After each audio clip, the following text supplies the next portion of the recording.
Thanks for staying with us here on Richo. Look, I interviewed Josh Frydenberg just a couple of hours ago. Now, Frydenberg's one of these younger Liberals. He's a parliamentary secretary in charge of getting rid of red tape, but I didn't talk to him about that. He's also got a lot of expertise when it comes to foreign affairs, and of course there are so many issues now around the world, and many of them are issues associated with danger to Australia. And so I thought we should talk to him about those rather than red tape. Here it is. Josh Frydenberg, welcome to the program. Nice to be with you, Richo.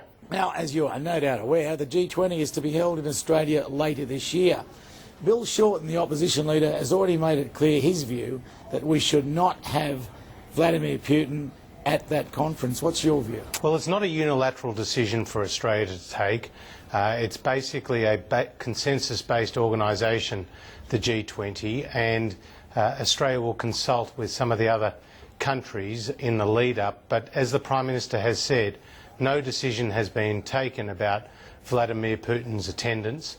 It's clear, obviously, from previous statements in the public that he wouldn't get a warm welcome from a number of Australians, but no decision has been taken. We've still got a few months to run before the G20 is held in Brisbane in mid-November. It's a matter of who gets in first. You see, I think it's unlikely that he'll come because he won't want to face demonstrations, and so he's more than likely to avoid it. But if he gets to announce that he's not coming first, then we don't have to make a decision. And I think, given all that's happened, not just with the plane, but with Ukraine in general, we ought to be doing something about it. Well, clearly the Prime Minister and Julie Bishop have led from the front when it comes to the downing of flight MH17, and their very strong language and actions on the international stage have been followed by other countries.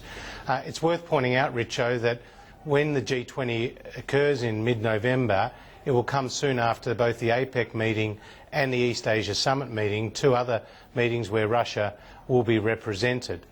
So you just never know what Putin will decide to do, but he may also decide that he doesn't want Russia to be perceived to be a pariah state and on the outside of major meetings such as the G20. So we really are in the area of the unknown, and with a couple of months to go, let's just see how it plays out. Yeah, but if Australia, the rest of the world, apply more and more sanctions, you are really making it hard for them every single day. So I don't understand what it matters, if you do that one extra thing.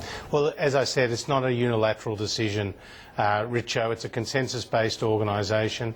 There are lots of different countries represented among the G20, and consultations will appropriately take place over the course of the next couple of months. OK, look, moving on from there, today there were arrests in Brisbane, and I believe an Islamic bookshop was searched, and this was, I think, about recruiting more people to go over and fight for IS. What do we know about that?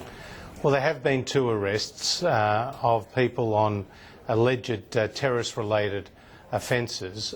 This is obviously a serious development, part of an ongoing investigation, and will be before the courts in due course. But it's a timely reminder, Richo, that there is a domestic threat here in Australia, and we're very focused on that as a government, and we know it's so important to have bipartisan support for this approach. And Tony Abbott's already announced, with George Brandis, the Attorney-General, more than $600 million of new money to support both customs, intelligence, our law enforcement agencies, to do everything we can to protect our domestic community. And if you read and listen to the words of David Irvine, the current head of ASIO, he is really concerned about the threat of foreign fighters or Australians who become foreign fighters in Syria and Iraq coming back to Australia and participating in terrorist-related incidents here at home. Yeah, he is, and he said he wants to, he's thinking about lifting the threat level to high, which I think would alarm all of us. But if it's true, then we all need to be alarmed. But can I take that further? If we're going to stop all these young people being attracted to IS, obviously the internet is at the core of this attraction. How do we interfere with all these sites? There are so many of them. Once you go looking, they're all over the place with these maddies. Well, as you know, that's part of the discussion about metadata and what the law enforcement agencies can access in terms of online activity. The Australian government's running a dual pronged strategy here. Firstly, it's the hard-edge protection mechanisms that we're putting in place with both the law enforcement and intelligence agencies' advice to government. The second is about reaching out to the Islamic community here at home and encouraging them to cooperate fully with our agencies and to identify people who may be on the periphery of those communities, who may become radicalised, who may go overseas to commit harm, or indeed may come back here. And the lessons of Afghanistan are quite instructive, Richo. About 30 Australians, we understand, went to fight in Afghanistan. Of those 30 Australians, 25 came back here and 19 got involved in some form of terrorist activity here in Australia, and 8 of those people are now in jail in Australia serving jail terms for offences for up to 28 years in imprisonment. So that's the experience of Afghanistan, and when you look at the numbers of Australians who are getting involved in the conflict in Syria and Iraq, and we're told upwards of 150 in one way or another, 60 at the harder edge and about 100 or 90 in terms of assisting these people, that's a large increase on the numbers of Australians who went to Afghanistan. So this is why this problem is so significant and such a real threat. Yeah, but see, the metadata thing, doesn't that only affect us being able to find out who accesses the sites? What can we do about the sites themselves? Look, that's a good question, and we have to look at means of stopping that sort of hatred being incited on the internet, and for example, practical activities which may be used by terrorists to carry out real offences. They're all issues that are being looked at by our authorities, but as you know, there is restrictions on what you can actually do physically and technologically with the internet because it's so all-pervasive. It certainly is. I think that's it's a two-edged sword, isn't it? Yeah. It's the wonderful things you can do with the internet, but also terrorists and pedophiles love it. Absolutely. It allows them to grow. Absolutely. Now, can I move on from there? And Julie Bishop's remarks about defeating IS. Yes. I mean, it's amazing to me, and I could be wrong, and you can correct me, but how can a mob of 10,000 wreak so much havoc and have so much success?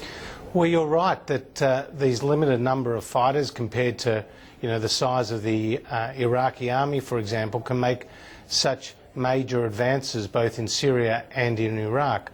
I think what we saw in Iraq was quite different to what we've seen in Syria, namely you had an army in Iraq that wasn't willing to fight, and that's because Nouri al-Maliki, the Shiite leader of Iraq, wasn't very inclusive and didn't take in the Sunni population. So when these Salafi jihadist groups such as ISIS were making rapid advances, the Iraqi army didn't face up to that, willing to fight. And we saw the fall of Mosul, and Mosul is the second largest city in Iraq.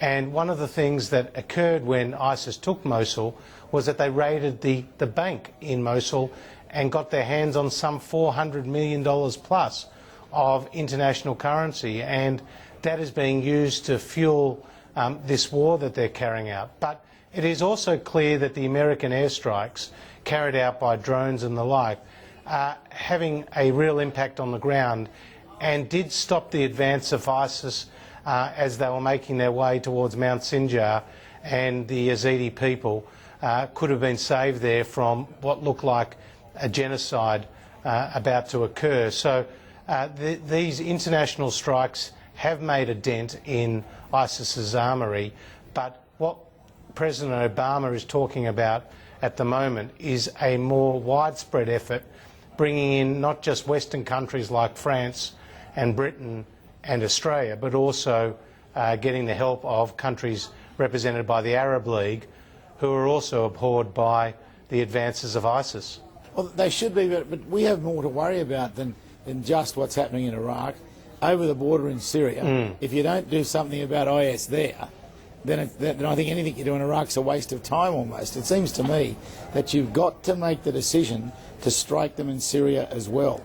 Well, let's just see what President Obama says overnight, because he wants to make a major statement about American strategy in this regard. But you're right, they have got a base in Syria, and the concern for the world is the fact that these ISIS fighters have moved across the porous border between Syria and Iraq. And Bashar al-Assad, who's the Syrian dictator and leader, represents just 13% of the population, namely the Alawite minority that he comes from. But with the help of Iran and with the help of Hezbollah, he's been able to keep ISIS at bay. But that is a stalemate, what's occurred in Syria, and hundreds of thousands of innocent people have been killed or wounded, and certainly millions have been displaced.